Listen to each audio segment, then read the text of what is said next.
what does a healthy poop look like?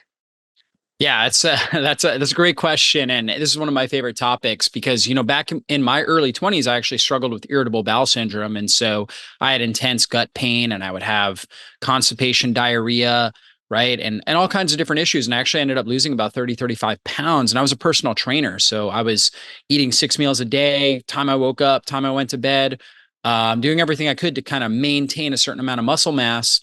And that actually is what helped get me into intermittent fasting. It's what caused me to change my diet, and I discovered intermittent fasting, even though that term was not popular. In fact, I had never heard the term. I just found that I felt better when I compressed my eating window. And so, for me, somebody who struggled with constipation at times for probably the first 21 years of my life, this is an important topic. And when we think about what the importance of poop, we've probably all heard that we have more bacteria in our bodies than we have cells in our body, right? When we look at the gut microbiome. And some researchers believe that when you wake up in the morning and you've yet to have a bowel movement, that you have somewhere between 3 to 10 times more bacteria in your body than you have cells in your body. And then when you have a good bowel movement in the morning, you're more like a 1-to-1 ratio. So you become more human again. And so, and we've all felt that, right? Because these bacteria, when they're in the gut, they're releasing different types of molecules, and many of them are releasing endotoxins that drive up inflammation in the body. So critical that we're having good bowel movements to clear those out. And we also, when we're having bowel movements, we're sweeping out a ton of different toxins that our liver has deactivated and put into the feces. And so we don't want those recirculating. When feces sits in our gut, toxins will start to recirculate in our system and cause more inflammation throughout our whole body. And so the time of day when our gut is most active is actually between 6 a.m. and 9 a.m. And then also shortly after meals. And so that's the best time to have good bowel movements. And normally our bowel movement should look like a coiled up snake in the toilet bowl. If you see it like just all these little tiny pieces, that's not a healthy bowel movement. If you see it very loose, watery, not a healthy bowel movement. If it's really hard to get out, not a healthy bowel movement. Should be like a coiled up snake looking back at you.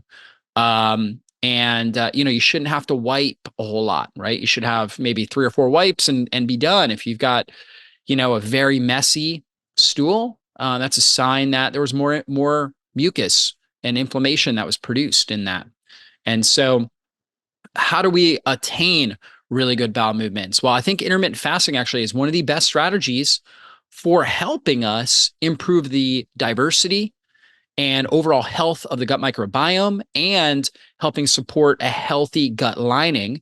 And I can go into the science of that. However, fasting alone is not going to help you have good bowel movements because you need something to help activate the peristaltic waves, the basically muscle contractions of the smooth muscle in your gut. And so the type of muscle that your intestines are is a type of muscle that's controlled by what we call our autonomic nervous system. We don't have to think about it. Like you can't just sit there and concentrate on like you can with your bicep. You can't do that with your gut. You can't just be like, okay, I'm going to contract this. It's an automatic wave, and it's controlled by, in particular, the main nerve is the vagus nerve that actually comes from your brainstem. Vagus is Latin for wanderer, travels down from the brainstem into circulate or into all the viscera, right? Helps control your heart rate, lungs, goes into your digestive system, and it controls peristaltic muscle contractions in your gut. And so, in order to activate that vagus nerve, there are a couple principles that tend to work for most people. And then there's some personalization that goes into it as well.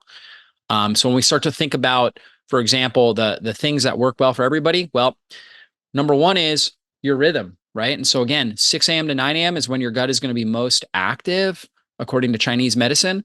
And that's when most people who have healthy bowel movements, they will tell you, oh yeah, I have a bowel movement in the morning when I get up, right? Anybody that's got a good normal rhythm are telling you, yes, I have a bowel movement usually within the first hour of waking. And so that is kind of the best place to start when it comes to good bowel movements. So I recommend when you wake up, some people do really well going for a walk. That actually helps them. Other people don't. They need to be kind of still and relaxed, right? So you kind of have to personalize that. But one thing I've seen help just about everybody is warm beverages. So drinking warm herbal tea, warm lemon water. You could use lemon water if you want. You could use herbal tea. Both of those things help activate that vagus nerve. And also coffee can help. Okay. Now, typically when it comes to caffeine metabolism, I recommend waiting about 90 minutes before you have coffee, because you naturally have an elevation in cortisol when you first wake up in the morning. And that cortisol starts to go down roughly after 90 minutes. And so that's a good time to have some of that caffeine to kind of boost up those stress hormones if you tolerate, if you metabolize caffeine well. And you'll notice that you just have better energy throughout the day. You have less of the caffeine crash that some people notice when they consume coffee first thing in the morning. Okay, so usually I recommend that an hour and a half after, if possible. But for some people, they need even a sip or two will help them move their bowels. And if they feel like that's the only thing that gets them going, then I'm okay with that. Most people have experienced, when you have coffee, it helps you move your bowels. The caffeine helps activate the peristaltic waves and gets things moving. And again, when you reduce all the bacteria and endotoxins, you just feel significantly better. But if you can do it with herbal tea, if you can do it with just warm beverage in general, something warm will activate that vagus nerve and help get things moving. I know for me, when I was struggling with irregularity in my bowel movements, for whatever reason, when I sat on my knees, interesting posture, right? So I would like sit at my desk, right? And I would, or on my laptop or whatever, and I would just be on my knees. And that, for whatever reason, that seemed to relax my internal organs and it would help stimulate a bowel movement. Now I'm very regular, so I could be sitting in any position, and I will be able to, have the urge for the bowel movement in the morning. But you might need a certain posture. My wife, for example, she sits on her bed and she'll be reading her Bible, right? And she sits in a certain position on her bed, and that just helps her move her bowels. So sometimes you got to play around with it a little bit. Find like a good sitting posture, a good posture that seems to work for you. Again, some people, it's just moving, right? Just kind of taking a walk seems to help activate it. A light walk. Now, intense exercise is not going to help you. It's the opposite system than the vagus nerve. It's your sympathetic nervous system. So I would recommend making sure you get the bowel movement out before you do any sort of intense exercise. So just taking a light walk or getting in a good posture position, drinking the warm beverage, that can all help. And also sometimes like a little abdominal massage, particularly in the bottom right quadrant of your gut. That's where your ileocecal valve is. And for some individuals, that ileocecal valve tends to close, and almost like where your appendix is, especially people who have had their appendix taken out. A lot of times they have scar tissue in there. And so just kind of doing a little gentle massage, right? That can actually help open that ileocecal valve and allow things to move through. And you can almost kind of follow that large intestine up. So you kind of come from the lower right quadrant up to the upper right quadrant, and then over the transverse colon, and then down the descending colon. That can help. And interestingly, your large intestine, there's also a reflex point, and it's in your iliotibial band, which is basically on the lateral or the outer portion of your thigh.